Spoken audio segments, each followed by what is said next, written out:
Get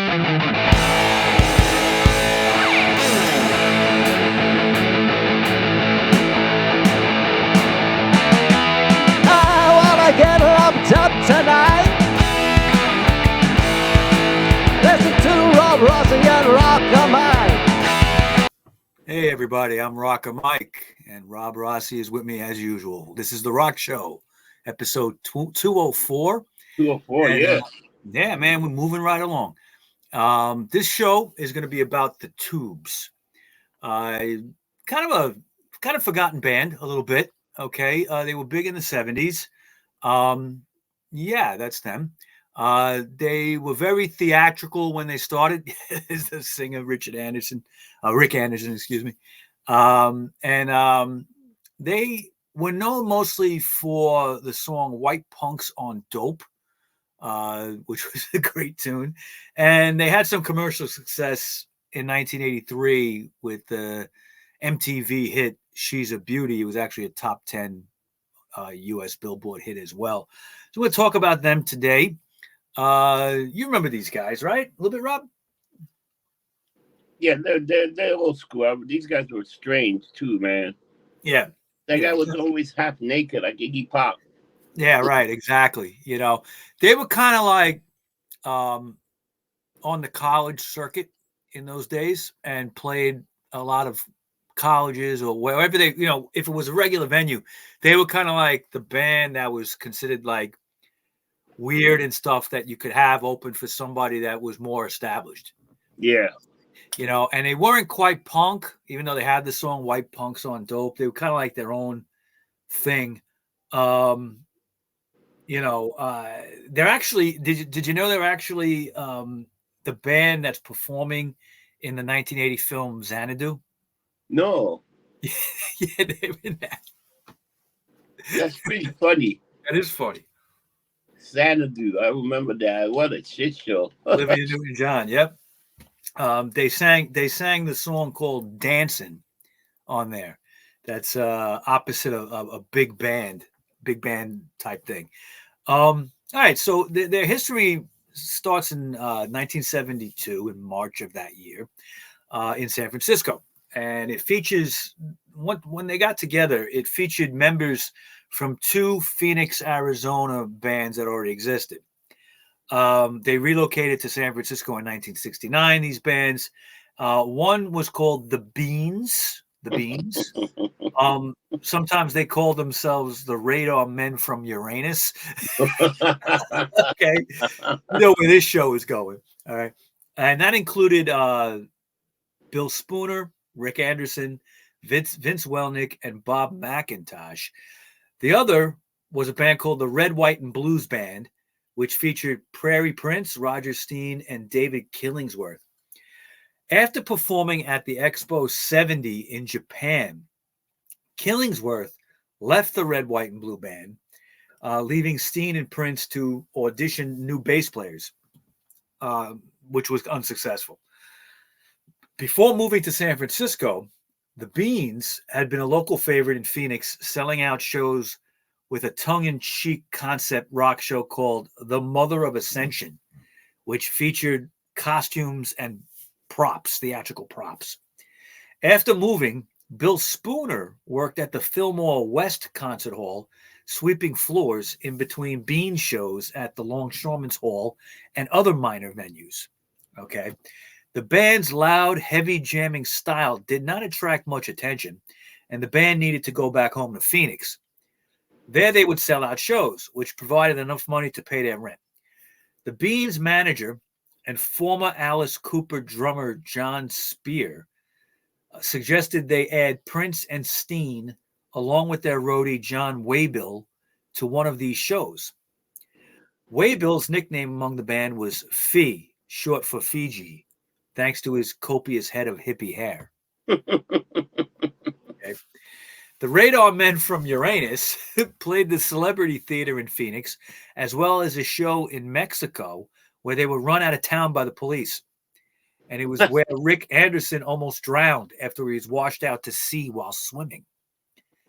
The group would stick together and was shared by Spooner, Steen, and Waybill as different characters. Prairie Prince and Phoenix high school friend Michael Cotten were attending art school at the San Francisco Art Institute at the time, and they attracted local press attention by painting a mural of crashing waves on the side of the Cliff House restaurant.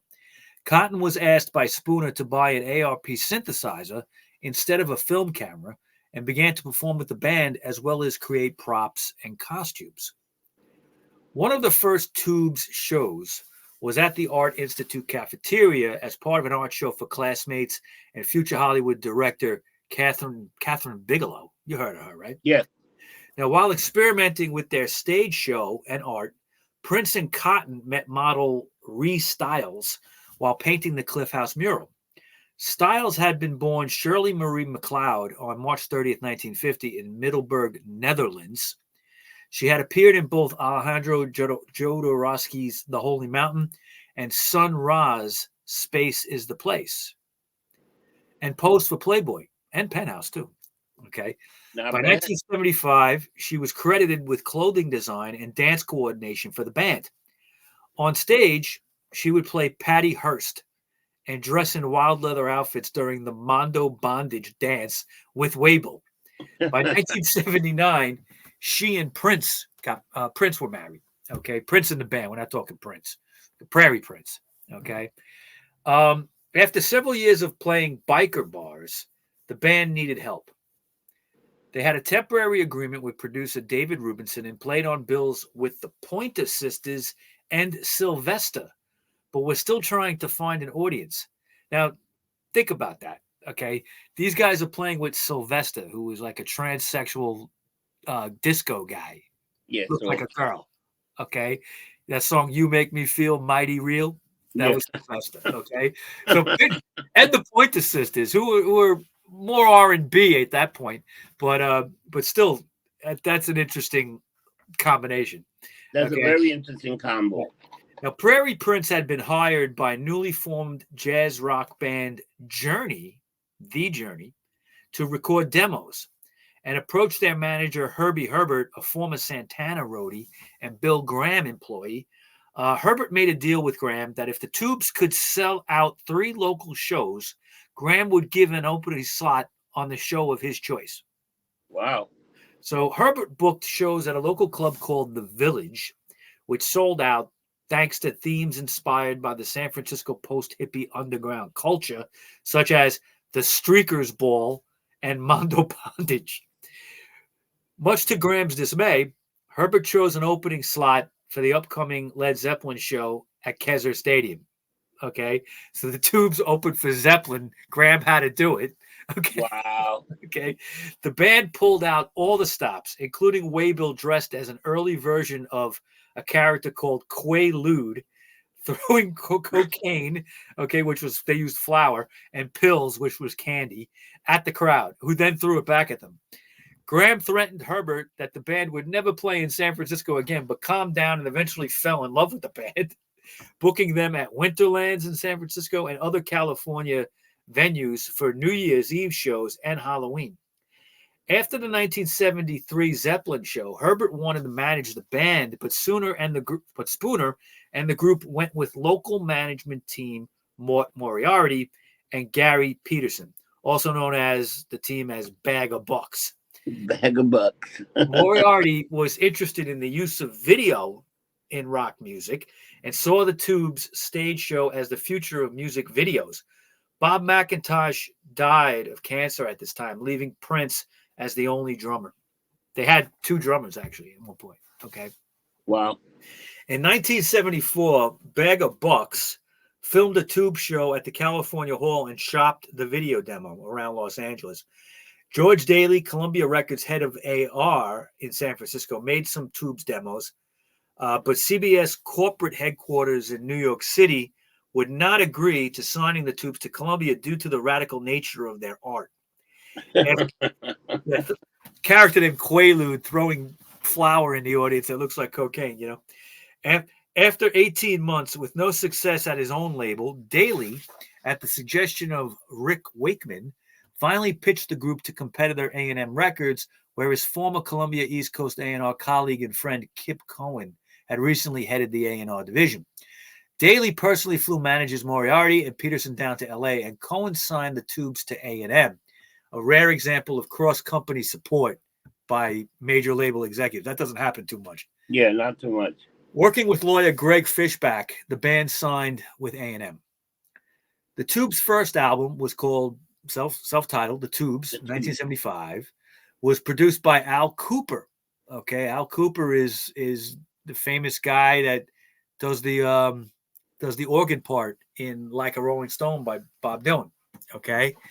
The track White Punks on Dope was what was called an absurd anthem of wretched excess and ridiculed the Hollywood kids of the rich and famous.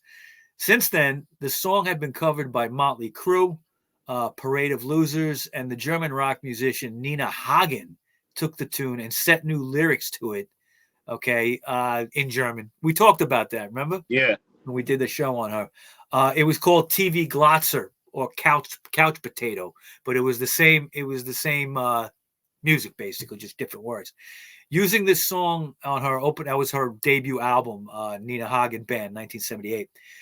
The album track, What Do You Want From Life, which became another of the Tube's signature songs, satirizes consumerism and celebrity culture and climaxes in a monologue by Waybill, who in a rapid game show announcer's voice name-checks celebrities such as Bob Dylan, Paul Williams, and Randolph Mantooth. Wow. Do you remember who Randolph Mantooth was? No, who was he? Remember the show Emergency? Oh, yeah. The fire guys? They were like the EMTs? Yeah. He was like the guy with the dark hair, like the good-looking guy. Yeah. Randy Mantooth. He was like a big star on teen magazines and shit in the 70s.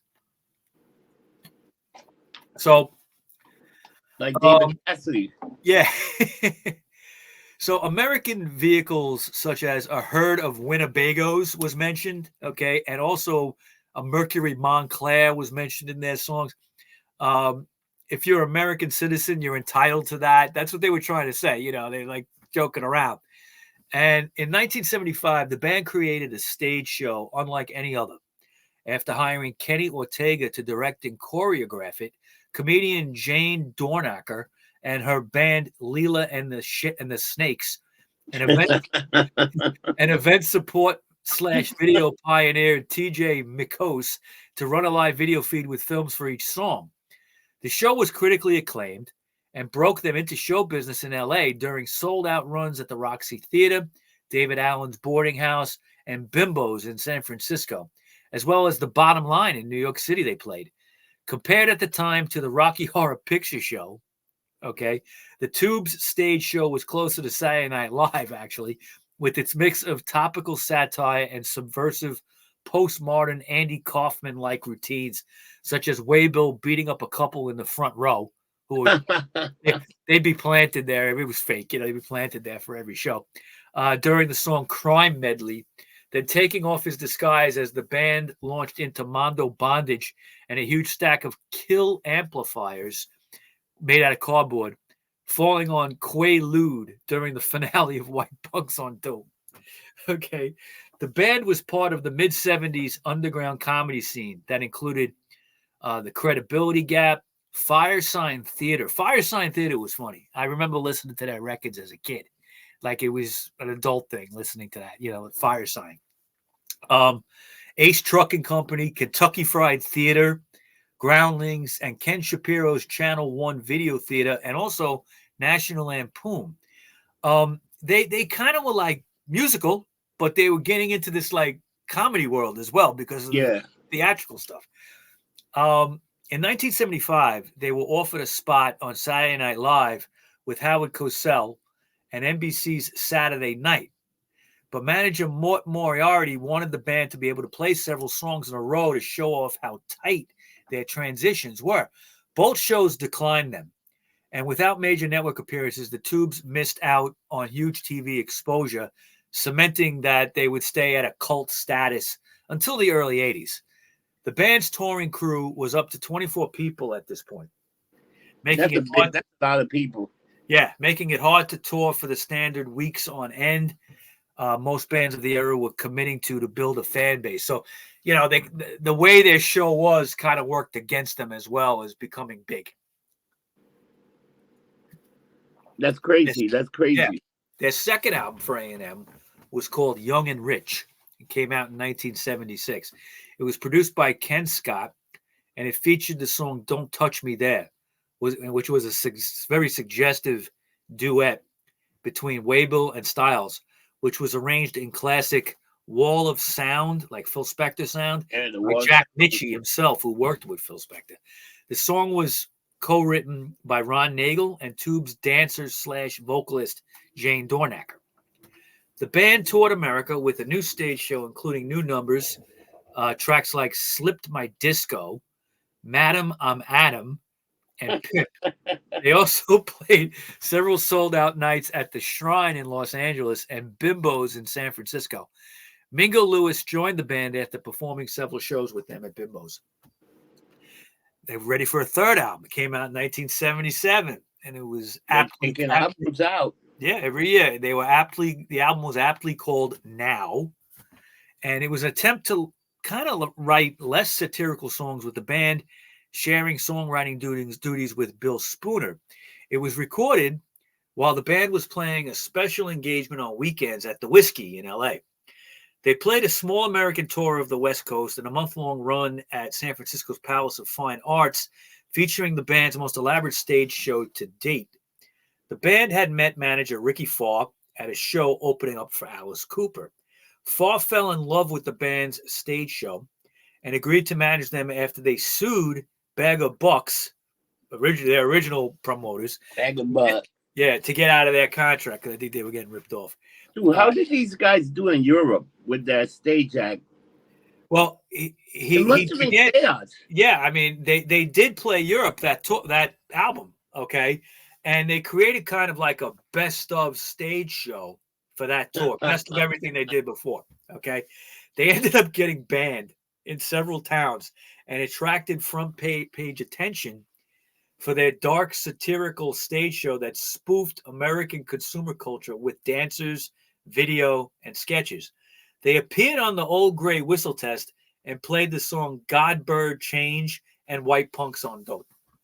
Okay. So they went to Europe and they were a disaster because they just were too controversial.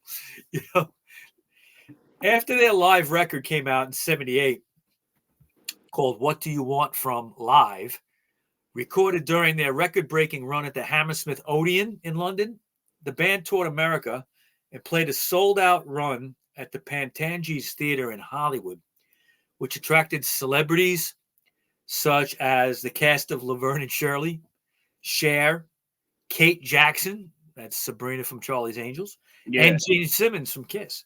The stage show had reached new levels of lewdness, with Quaalude's large dildo hanging out of his costume and a fake bomb threat number called "The Terrorists of Rock," which caused Cher to actually leave the audience. She thought it was real. Okay. Cher's such an idiot. Okay. There's a fun. That reminds me of like when Linda Ronstadt ran out of CBGBs because she got scared. You know? She later asked the band to appear in her next TV special, Cher a Special. The band returned to Europe to follow up their big splash, but it was canceled after Waybill fell off the stage and broke his leg. The band returned and played the dates in the fall before headlining the Nebworth Rock Festival with Frank Zappa, Peter Gabriel, and the Boomtown Rats. The fourth album for A&M, called Remote Control, released in 79, was a total concept album produced by world-famous Todd Rundgren. It was about a television-addicted idiot savant inspired by Jerry Kosinski's novel Being There. Now, I don't know if you remember Being There, but that was made into a movie with Peter Sellers. That's a funny movie, okay? The cover of Remote Control in 1979 shows a baby who was actually Ricky Farr's son in a specially made Vidi trainer, which was a car seat / TV with a baby bottle nipple, created by Michael Cotten and Dave Mellett. Much of the new music was rewritten by Rundgren and the band in the studio, including Turn Me On, formerly was known as Get Over It. The Terrorists of Rock number was changed around and became Teleside. So they took some songs they had and reworked them. Waybill and Styles shared vocal on the track Primetime, although Rundgren had tried to record a version with just Styles. When Waybill found out, he demanded to sing as well. The band performed the song on Top of the Pops and on tour in Europe before cutting it from the set due to tensions between Waybill and Styles over the song. So now we got problems. Now we got problems. Synth player and visual stylist Michael Cotten designed an innovative multimedia stage show for the Remote Control Tour, which employed multiple TV monitors and a 35mm film projector, which, according to Cotten, cost about $12,000, which was a lot of money back in the 70s. They tested it with no dress rehearsal to do it at UCLA's Royce Hall, but there were multiple technical problems, including the poor visibility of the small TV screens and synchronization problems with the film projections. The show was scrapped after Steen, Waybill, and the group's management reportedly complained about the cost and the show overtaking the music. This led to a stripped-down U.S. tour, also a Japanese and European tour, with the band Squeeze as the support act. Squeeze. Black coffee in bed. The band also played 2 shows at the Greek Theater in L.A. with Yellow Magic Orchestra as support. That show was released on home video a few years later in 1982. The band held an auction of the Tubes' stage props and costumes in 1980 at the boarding house before the band attempted to play as a straight rock act for several sold-out shows at the Roxy in L.A. John Tobler said that with their media savvy and theatrical skills, the Tubes were born to create rock video, but arrived several years too early. Yeah. However, the band did produce at least one collection of music videos which were issued on the 1982 RCA capacitance electronic disc and Pioneer laser disc called The Tubes Video, containing versions of 12 of the band's hits, including White Punk's song Dope, Mondo Bondage, and Talk to You Later. Talk to You Later was like the follow-up to She's a Beauty. Yeah. And most of the completion Backward Principle album in slickly produced music videos based on the group's stage shows. It was directed by Russell Mulcahy and filmed at Shepperton Studios. They were ahead of the game with music video. They really were pioneers in that. Yeah, because those guys that's where the guys spend so much money on video and stuff, you know? And all that stuff would be recreated on stage too, which was very expensive. Yeah.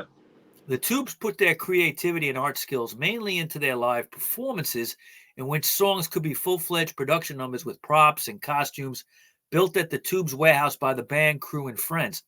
Everything was satirized, from a beach movie parody for the song Sushi Girl, to leather-clad S&M hijinks and Mondo Bondage, to the game show antics of What Do You Want from Life. At their peak, their live act featured dozens of other performers, including tap dancers and acrobats.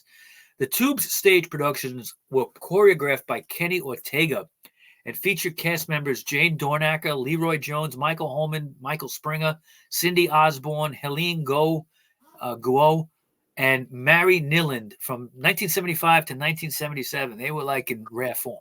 That's a lot of people, man. Yeah, a lot of people. I mean, the only thing I could think of that compares is Alice Cooper. All right. Yeah. Alice's stage show was legendary at that time, too. From 1978, later on, to 79, the cast included Sharon Collins, Katie Bevan, Loriana Catalano. The Completion Backward Tour featured Shelley Pang, Cheryl Hanglin, Joey Richards, and Cynthia Rhodes. From 1983 to 85, Michelle Gray, who later married Todd Rundgren, and Cheryl Hanglin were principal dancers, part of the crew. Other crew members included tour manager Steve Chopper Borges, Lee Collins, and Gail Lowe. They often made appearances on stage as well. The Tubes' live shows in the late 70s and early 80s were rife with allusions to mainstream film. They would satire Dr. Strangelove, Rollerball, Saturday Night Fever, Grease. That's crazy. 50s B movies like Wild Women of Wongo, Attack of the 50-Foot Woman. They parodied music, people like Tom Jones. They made fun of punk rock. They did a medley of Nelson Riddle television theme songs. Contemporary pop culture. Patty Hearst was a character. the one that, Patty Hearst was joined her kidnappers and robbed banks in San Francisco. They satired Let's Make a Deal, the TV show. And also they would satire books, even literature, stuff like Nelson Algren's A Walk on the Wild Side.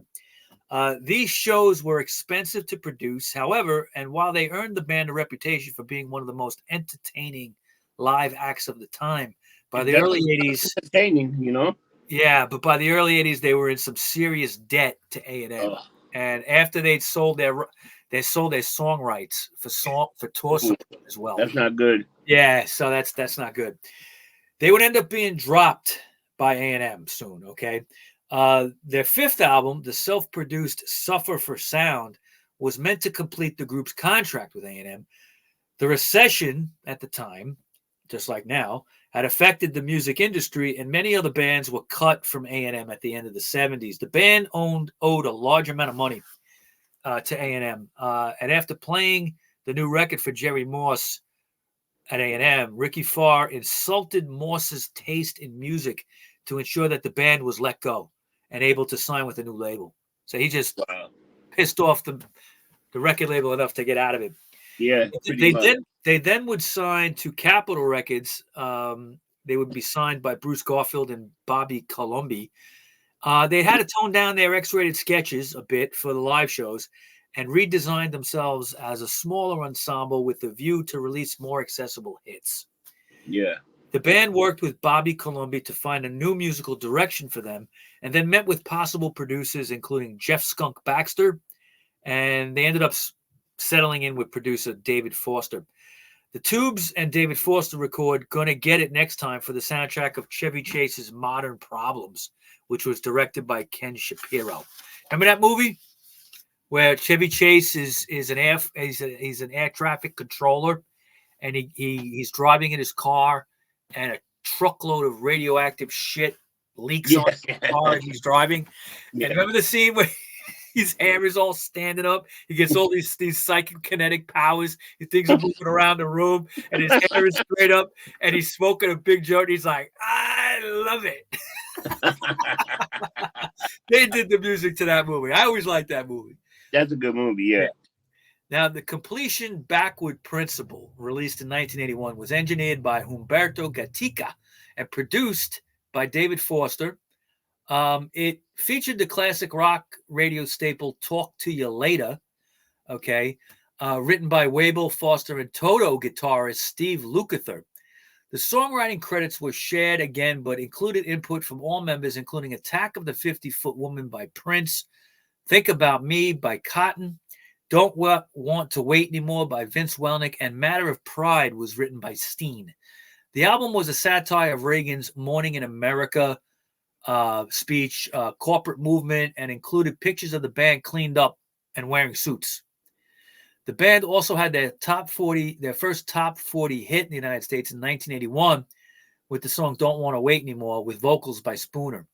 The band returned to the road in America and Europe with a new stage show designed by Cotten, Prince, and Kenny Ortega, featuring new dancers including Cynthia Rhodes, who would leave soon after to star in Flashdance and Staying Alive.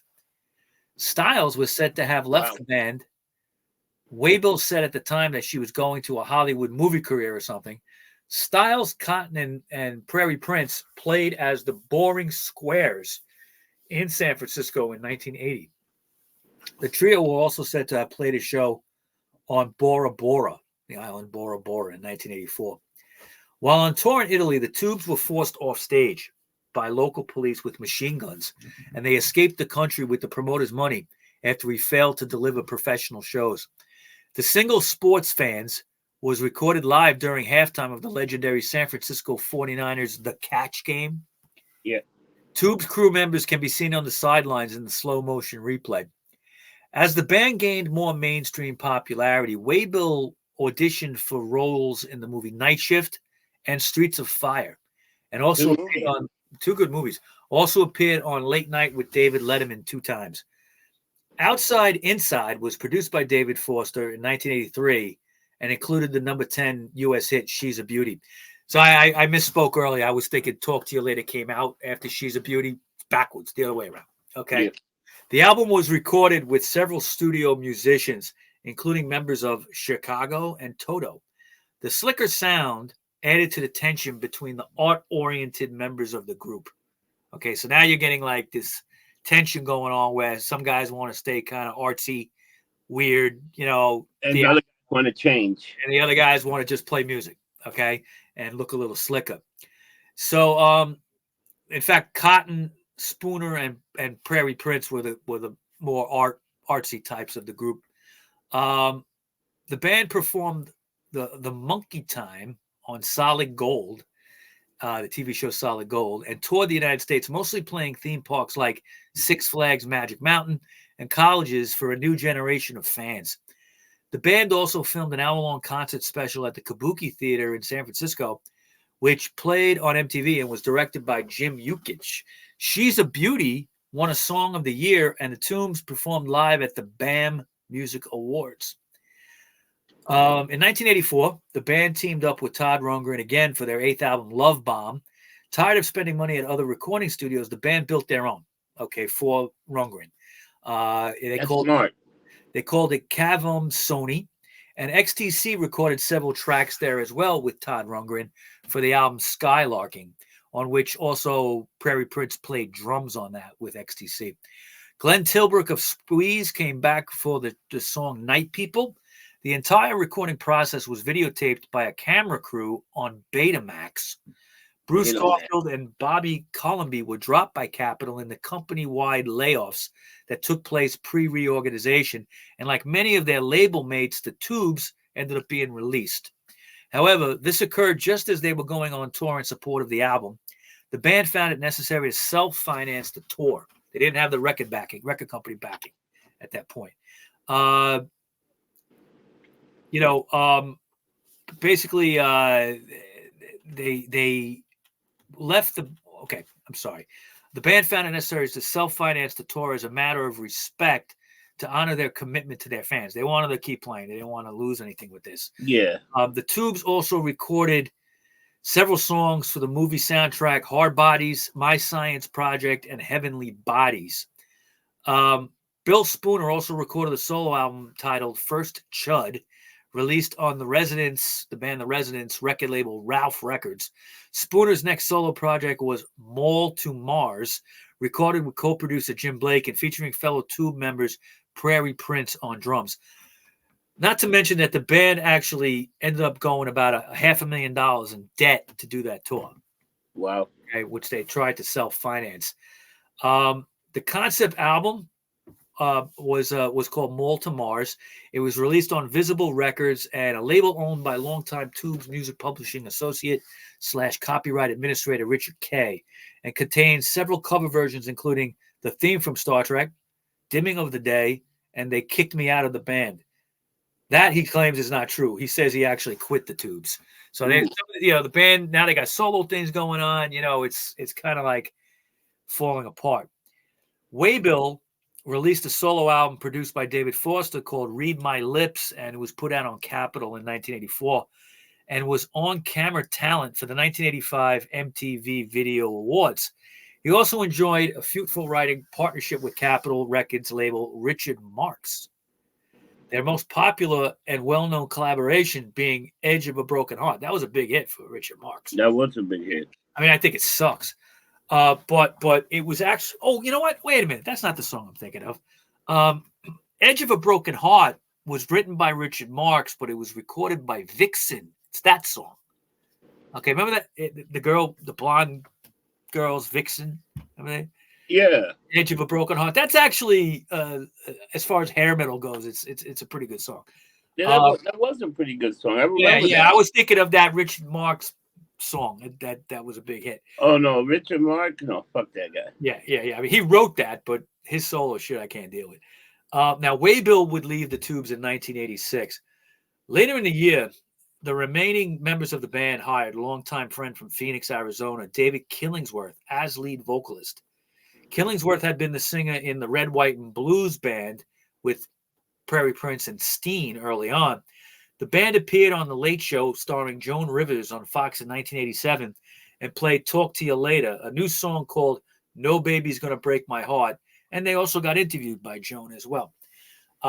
Michael Cotten relocated to New York City to pursue a career based on his artwork, stage design, and productions, and is considered one of the country's top production designers. In the fall of '88, Bill Spooner traveled his final tour with the band and left in early 1989. Vince Welnick departed as well to take the road with Todd Rundgren in 1989 and then joined the Grateful Dead in 1990. Gary Cambra joined on keyboards and guitar in 1989. He and Roger Steen took over most of the lead vocal duties after Killingsworth left in early 1990. In 1993, Fee Waybill rejoined the band. This lineup toured Europe and released 2 albums, a compilation and the 1996 album Genius of America. David Med joined in 1996 to play keyboards along Cambra. In 2001, the band released a live CD, the Tubes World Tour 2001, and continued to tour. The band has toured the United States each year with a lineup of Waybill, Steen, Anderson, Med, Gary Cambra, and Prince. Cambra left in 2006 after a 2000 tour of the UK. The London show was released as a live album and a DVD called Wild in London. On June 2nd, 2006, former keyboardist Vince Welnick passed away. In September 2007, the remaining members reunited in Phoenix for induction into the Arizona Music and Entertainment Hall of Fame. April 17, 2022, Styles died at the age of, she was 72. Wow. On December 16th, 2022, Rick Anderson died at the age of 75. Michael Cotten started the Tubes Project in 2005 to save and digitize the band's reel-to-reel and video tape archive of all their live shows. The collection had been kept in the closet of Tubes fan club president Marilyn Wood's son after being discarded in the late 80s. Like all these things appeared. Included in the vault are full-color shows taped for TV at Bimbo's in San Francisco, 1975, and Dutch Vara TV. From the 1977 European tour also, they had all this footage. Over 70 interviews were conducted with band members, crew managers, cast, and colleagues such as Styles, Todd Rundgren, Al Kooper, Devo, and David Foster. Hundreds of photos were scanned and compiled from band members and fan collections for use in the hour-and-a-half documentary. After leaving the band, Jane Dornacker performed as stand-up comedian and later worked as a traffic reporter with the team that replaced Howard Stern at W. She was killed in a helicopter crash in 1986. Remember when the NBC helicopter crashed, I think, in the East River? Yeah. Yeah, she was on that, yeah. She was giving a live report when that happened. Damn, I wonder what. Yeah. I remember that. I didn't hear it. I wasn't listening, but I remember hearing about that. You know, a benefit show was held for her daughter at the Warfield in San Francisco with the Tubes and Todd Rundgren. On November 10th, 2009, Mondo Birthmark, a CD of previously unreleased rarities, was released through the label Fuel 2000. The package was designed by Michael Cotten and Prairie Prince, with rare photos and interviews of the group. The early demos featured the band's first drummer, Bob McIntosh. That's all I got for you. The Tubes. My God, what a history! They were like a satire, but they played music. Yeah, I mean, ahead of their time with the music video stuff and the theatrical stuff, and they really gave 100% to their fans, going into debt over getting the right kind of stuff out on tour. I mean, they could have just played music, but they wanted to be theatrical.